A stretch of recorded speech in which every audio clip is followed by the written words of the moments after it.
Good morning, good evening, good afternoon, wherever you are in the world.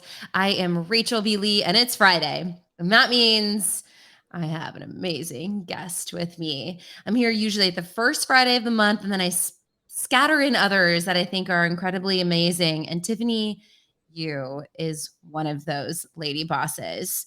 When I thought about Women's History Month, and this week we celebrated International Women's Day, she came to mind because for somebody who is breaking the bias, finding their voice, paving the way for new voices, new faces, she's it. And we met on Clubhouse like a year ago at this time when you'd hang out with me over a cup of coffee at 7 a.m., right? Build your brand and work the shit out of it. And Tiffany was so committed and so beautiful. So I appreciate you for that. She really has always shown that love and support. And so today I want to talk about you. Your story is one for the books. And honestly, I'm learning so much from you as you've been a part of the LinkedIn Accelerator program, as you continue to share your voice. So let's start this off with you talking a little bit about this incredible journey that you've been on and how in that process you've been finding this incredible voice that you have. Mm, how much time do we have?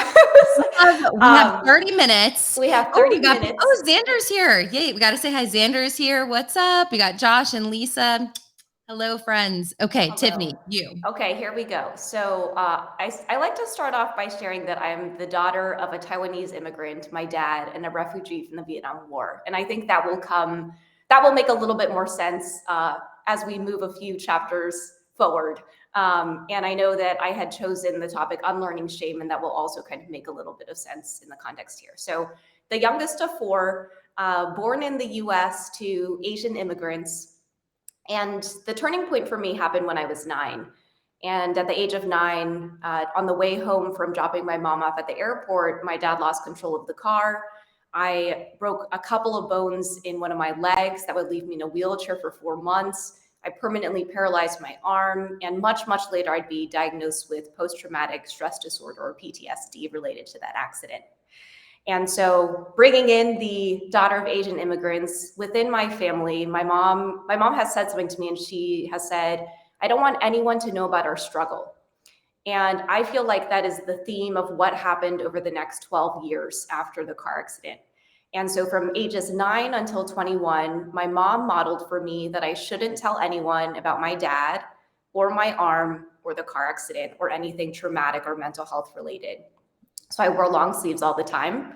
I told everyone my dad was away on a trip, and I didn't tell anyone about the car accident. And a lot of people that I'm reconnecting with from elementary, middle, high school, 15 years ago, they're all like, Tiffany, I didn't know about the car accident, or I didn't know about your dad.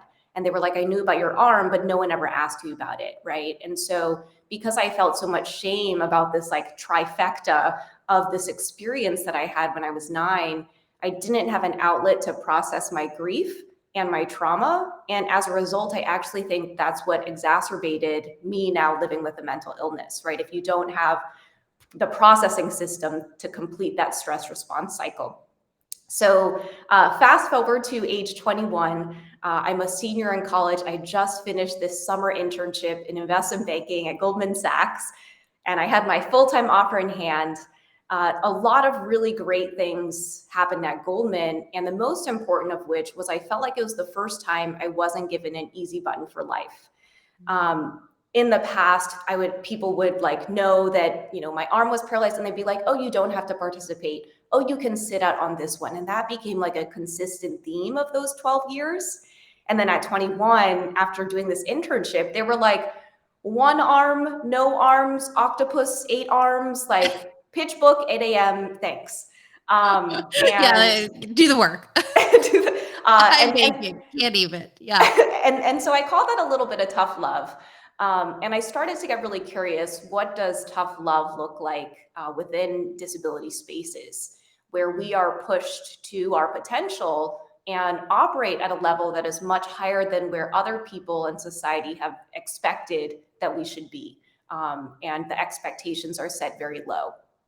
So that became the first iteration of Diversability, which is the company that I run now. But at the time, it was really, are there other people with disabilities out there who are really curious about what it would look like for us to find each other and for us to share our stories? So from 9 years old until age 21, I still remember the day. It was October 22nd, 2009.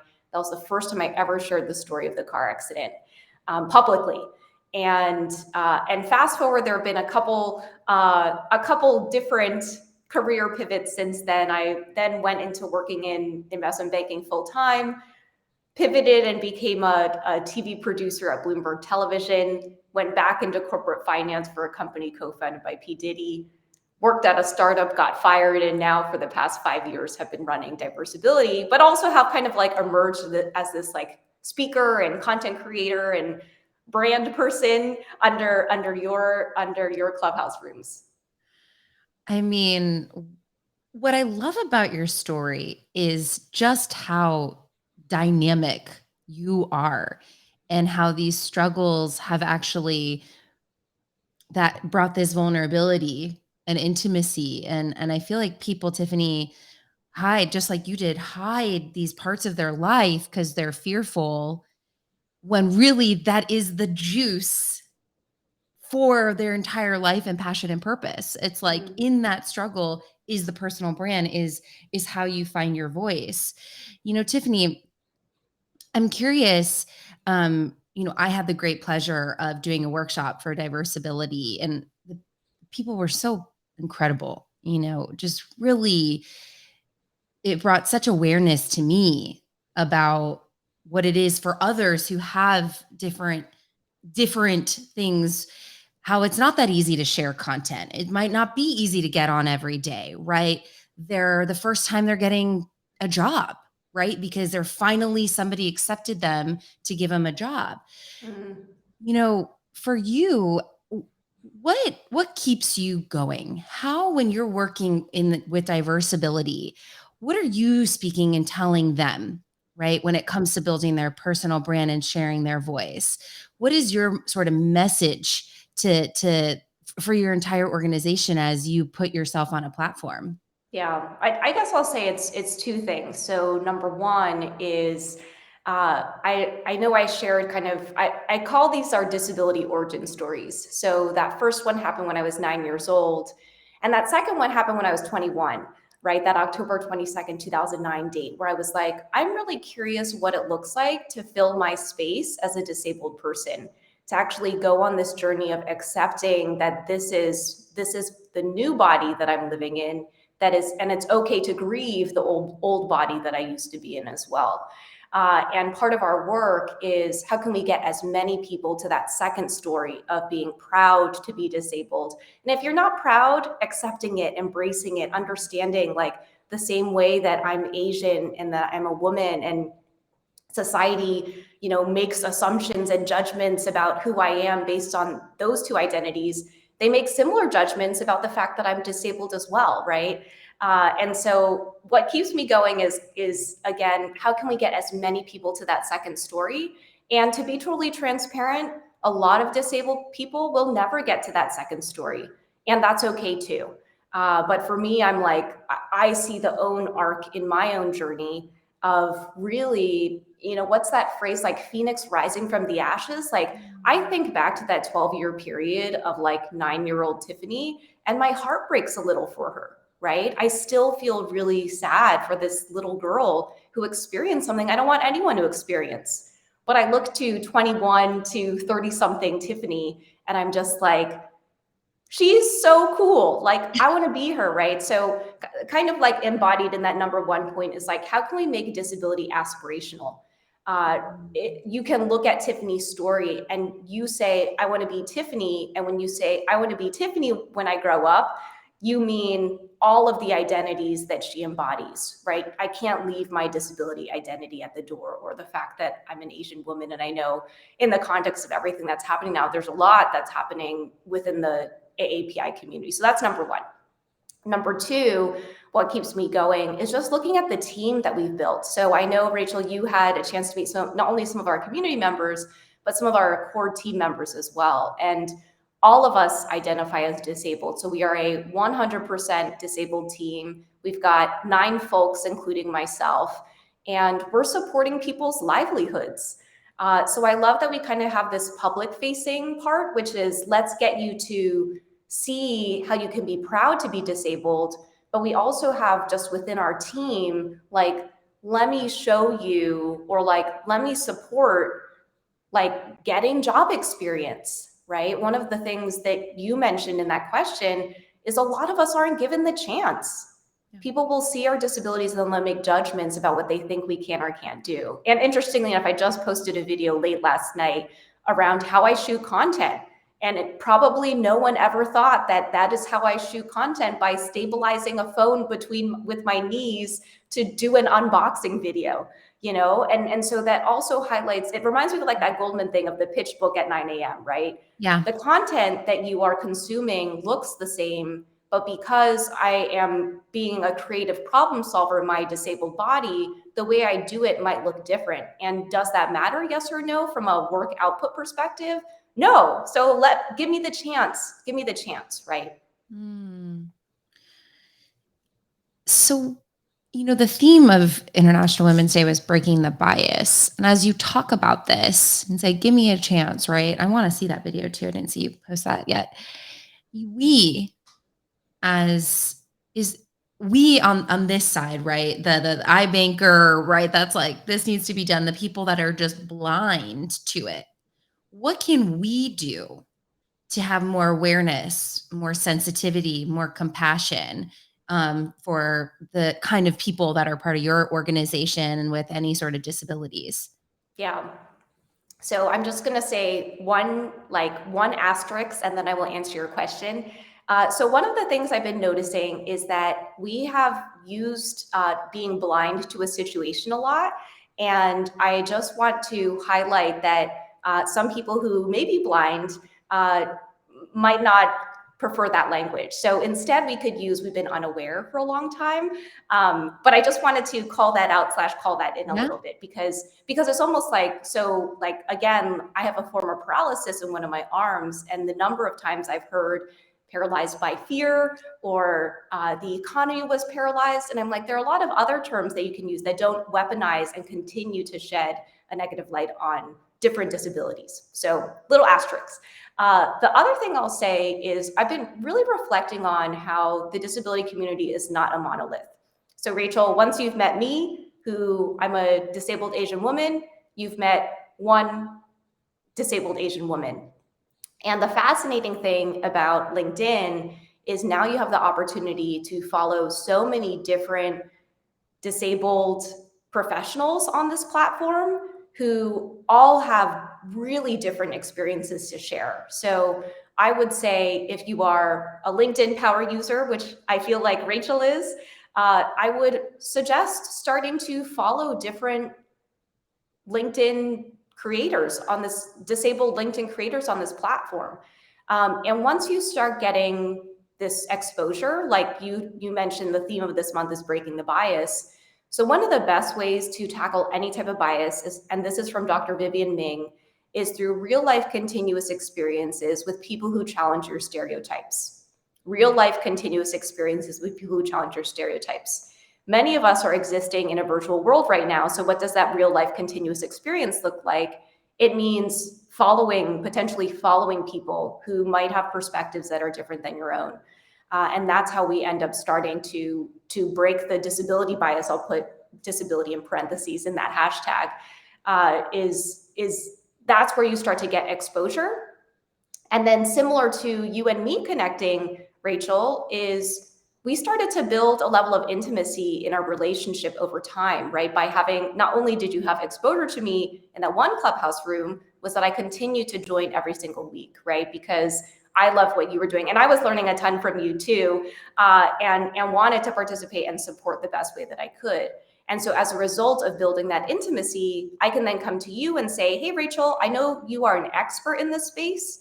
Our community members need this. I'd love a way for you, if you have the time, to come and share some of that within our community. And now we've had all these little touch points in between. right? And so I think that oftentimes when we think about bias, it's because we've othered another person so much that we can't feel like we relate to their experience. But then as you, again, this real life continuous experiences paired with intimacy, I actually think is how you create real allyship. So it starts with following someone, but you might start, and Rachel, you've done a great job of this. You're always commenting and engaging with my posts, especially if they resonate with you. But then, like, as you start to comment, like, the whole point of LinkedIn was to start conversations to build a community. You start building a community, and then maybe you're like, let's connect offline. You know, this is the first time you and I are connecting one on one Yeah. over video. So Yeah. Oh, I mean, so many gems. I love what you're talking about here of just bringing awareness to ourselves, following how easy it is to follow people and to be intentional with who you're following and how are you engaging with people. And I, I that unconscious bias, right? Like I think most of us would, if we were to look at all the people we follow, I bet you a lot of us are following people that are like us, not necessarily so different. And I don't mean like necessarily by look, by values, all of that. And that, it's also important to check out the people that aren't so like us, that wouldn't be traditionally in that tribe. That I love that. And I mean, couldn't the follow through and the commenting, y'all, like I can't express this enough how critical, because I want to talk a little bit about you as a creator, Tiffany, and what you've created for yourself as now a speaker and what I believe to be a creator in the creator economy because of the way in which you've been active and commenting and engaging and following through. It's created a whole new platform for you. mhm. Right. And I think that's what people when we have all these rooms and Josh and we're talking, it's like people don't realize what the potential is in as you're sharing your voice, as you're following up, as you're creating that potential opportunity. I don't know. I don't know what could come that like now I look at you and I think, oh my God, like Tiffany, she's been in the before this, she told me she's been in the creator program, not only for LinkedIn, but for Twitter and for TikTok, which is quite impressive. You're a TEDx speaker, World Economic Forum. I mean, like, you're getting paid to speak. Can you just talk about that, your journey to actually be what I would consider a true creator, how you made your way, and maybe some tips for people that are seeking something similar? Yeah, well, I remember Rachel when I was going to say you and I, but there were way more than you and I in your clubhouse rooms. But I remember the number one question we would always get asked would be, how do I monetize? And Yes. these are people who had just started their channel like last week. Right. And so the first asterisk I kind of want to put in is that it takes time. And I have shared this on LinkedIn. I started speaking. I started knowing that I wanted to do more speaking in 2014. And I didn't start working with the Speakers Bureau and doing a much higher volume of speaking engagements until I got represented by them last year. And I was still getting paid and doing stuff, but that was all on my own before then. So keep in mind, like 2014, Tiffany's like, I want to do more speaking. 2021, I think I really like came into my own and realized like, wow, I'm like bringing in enough dollars that I should add this to my LinkedIn headline, right? Similar thing happened on the creator side where I've been active on Instagram since 2011 or 2012. I'm thinking back to I think I started Instagram after I left Goldman because Yeah, there's some, you know, of social course. media and working in corporate world. There's always some some sensitivity Always. there. Yeah, yeah. So 2012 and now it's 2022, right? So I've been on Instagram posting. I mean, you will notice if you scroll all the way back that there's been a change in the type of content and Yeah. the look of it. My first Instagram post ever was a photo of a chocolate box, and the caption was "Life is like a box of chocolates." Great quote, but does nothing to add value. Right, right. And so I had never considered myself a creator until I sat down last year and I started a spreadsheet called revenue.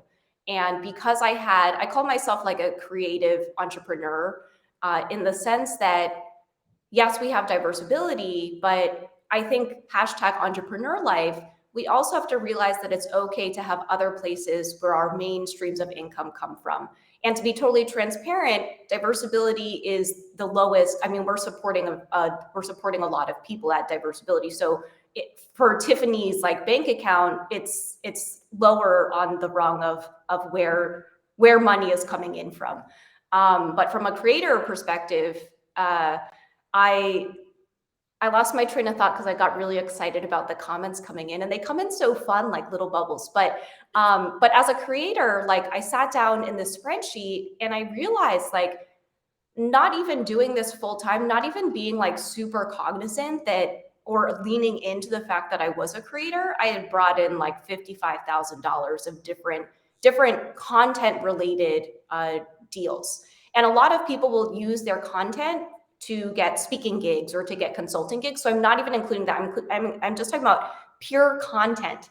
And that's not a lot of money, but also not a little money, right? And again, I'm doing this A on the lot of money. side. I'm like, wow, I want to make 50. I'm like, Well, I'm remember not you're in there. Texas I'm and I'm in learning too. I'm like, California. I want that. Okay. And so I will share 2 years ago, actually 2 years ago to this month, I downloaded TikTok. Like many of us, we were at home. I was like, I don't get this TikTok thing. I don't lip sync. I can't dance. Well, we can all dance, but not the types of dance maybe TikTok would enjoy. Right. Um, and so I just started posting stuff and I was like, since this is a video platform, maybe it would be interesting to start creating content about how I do things with one hand because and I'm like catching up with like some of my friends from my banking days and they're like, Tiffany, I found your TikTok and I had no idea. Wow. And that's the thing is like Emily Ladau, who's another disability advocate, she says, in order to make the world more accessible, we need to make the disability experience more accessible to the world. So the fact that people don't understand the intricacies, because I have a lot of people come to me and very well meaning, but it is a type of microaggression. They'll say to me, I don't consider you as disabled. But then I'm like, I just had to film this unboxing video. And if I'm taking things out of the box, I have to have another way to stabilize my phone and the tripod is too short. So anyway, I don't think people understand like all of the creative hacks that we have had to do in our lives as disabled people because the world wasn't built for us. Right. But rewind back on the creator thing. So TikTok had launched this program called Learn on TikTok, and they were committing some money to get more educational creators on the platform. They were like, we want this to be more than the dancing and the lip syncing. And some people call it edutainment, like how can you incorporate something entertaining with also learning something? So I started just creating a lot of content and ended up getting accepted to this Learn on TikTok program, which was, a period of 2 months, and you got plugged into a community similar to the LinkedIn Creator Accelerator program. And then they started calling me a creator. They're like, hey, TikTok creators, in their newsletters. I mean, it wasn't necessarily directed at me, but that was the first time I had ever been called a creator. And I started getting more curious about like, wow, I was paid to be in this creator program. Like, I wonder what other monetization opportunities there might be.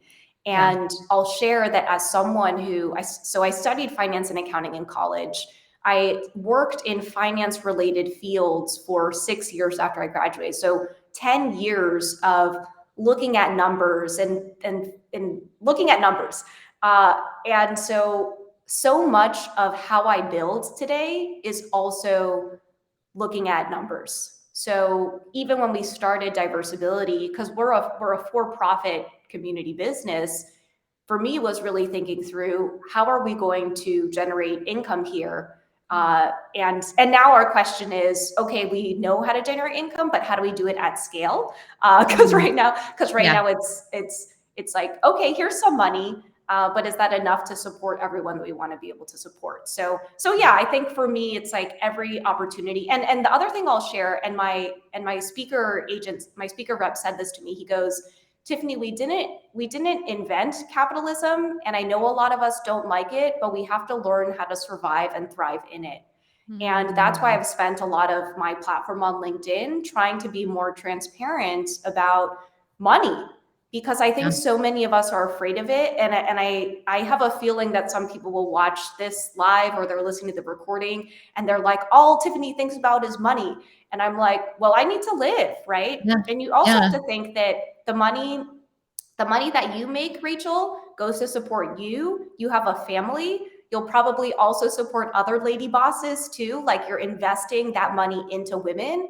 I think about where my money goes, supports me, my family, supports other AAPI businesses, lifting other disabled people up when we can too. So it's a whole system that we're operating in.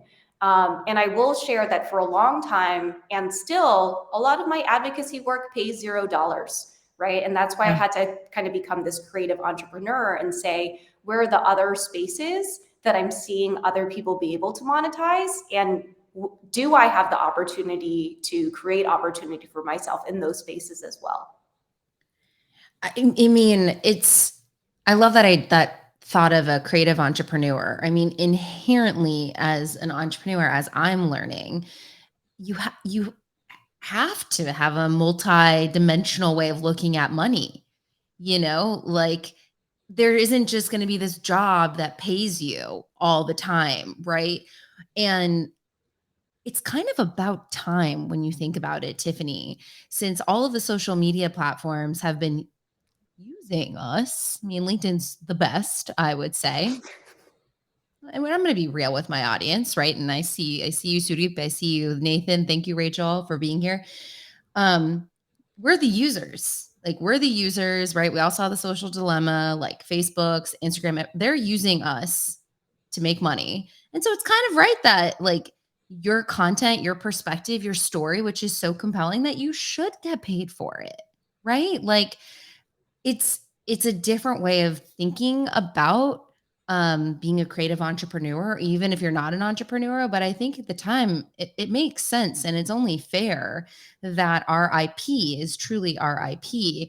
Um, and I love the light that you're sort of shedding here on the potential. I mean, it's exciting, Tiffany, to hear that you can bring in $55,000 and you can be a TikTok creator and get like that's exciting for not just me and people on LinkedIn, but just the Gen Z and the new audience. I mean, my 12-year-old stepson, he says, I want to be a YouTuber, right? He sits and watch Minecraft videos all the time.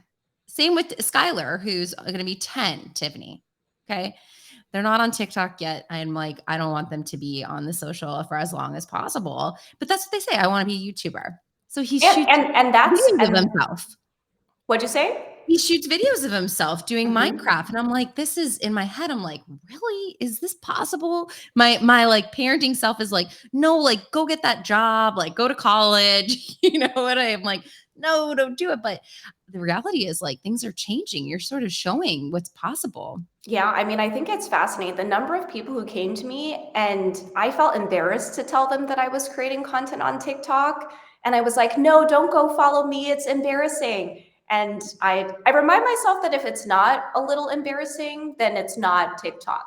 But then I looked at the receipts, right? I mean, all of this is about receipts. And even when we were on Clubhouse, we were talking about receipts too. Yeah. And now I'm actually talking about the physical receipts, but like there's real money happening in the creator space. So when your son says, I want to be a YouTube star, there's money there, right? Yep. And, like when I hear that, if slash when I ever have kids and they tell me they want to become like an influencer, I don't think I'm gonna, maybe 10 years ago I would have been like, no, please study finance so you can be an investment banker. But there's potential. I mean, I'm curious. I have my revenue spreadsheet set up for I love it. 2021. I probably need to come up with some better accounting. But yeah, I mean, we're only 3 months into this year, and right now of receipts, like expected receipts, it's already at all of what I made in 2021. So Wow. So yeah, make some content. And I will say, and it only happened in an audio room, so it wasn't recorded. I had a friend on and we did a Q&A around the monetization opportunity potentially presented on LinkedIn, because I know you and Josh are superpower users here and love LinkedIn. And I think we are only in the very like nascent beginning stages of seeing what monetization might look like as a LinkedIn creator. And I'm Mm, not talking about spinning it out into consulting or your course or speaking engagements. I'm talking about getting paid to post something on LinkedIn as a brand deal. But again, also thinking as a creator, there are so many diversified, and I love the word you use, dynamic ways that you can think about monetization. So it's not just let me do a brand deal, which of course there is, but for the LinkedIn, and I know we're coming to the end of our time, for the LinkedIn Creator Accelerator program that I was part of, we were all paid $15,000. right. I hope I didn't share any confidential information, but I think that's listed No, on that was the what's public. listed That's on the totally application page. public. Yeah. And $15,000, that comes out to $5,000 a month. That may or may not be a little for you, but that is way more than $0. So, Yeah, it's so like, that's major, yeah. yeah. So it's not, yeah. So if you're maybe your what one of your son's dreams will be to be a LinkedIn creator star, and Yeah. Yeah, anyone watching, please, he needs more followers than just me. Yeah, he's a JJ Craft. We helped, make his name. I love it. Tiffany, oh my gosh. And people are just saying in here, blog posts on accounting for creators as you're, talking about this. This is very intriguing to say, how am I accounting? How much can I make potentially with speaking and being a creator? What does that look like? Maybe some interesting content for you to create. I'm not at that point yet, but I'm gonna look at you as my guidepost here. I know Um, a lot of people are asking me to write blog posts, and I will say of all of the content to create, writing, and I feel like my literary agent won't like it when I say this, but writing is, and I actually think this happened. So I wanted my dream. I really wanted to become a journalist, and I really wanted to be a writer, which is why I got that job at Bloomberg Television. But one thing I learned was that when writing became my job, it kind of like removed the zest from it. So I also want to highlight that like I'm not a full time creator, so I don't feel the pressure to put out to like punch out content every single day. And for those who are interested in what it might look like to become a full-time creator, there's a Netflix series out now called Hype House, and I know it's got some criticisms around diversity and who was in the house, but it's so stressful for them, and I'm like, wow, like this is something that I go to be creative and have fun, and when it becomes, yeah, and so it's just figuring out this nuance. Like for me, I feel like my life is very balanced, where like I do some speaking. I'm a side hustler of all of these different things.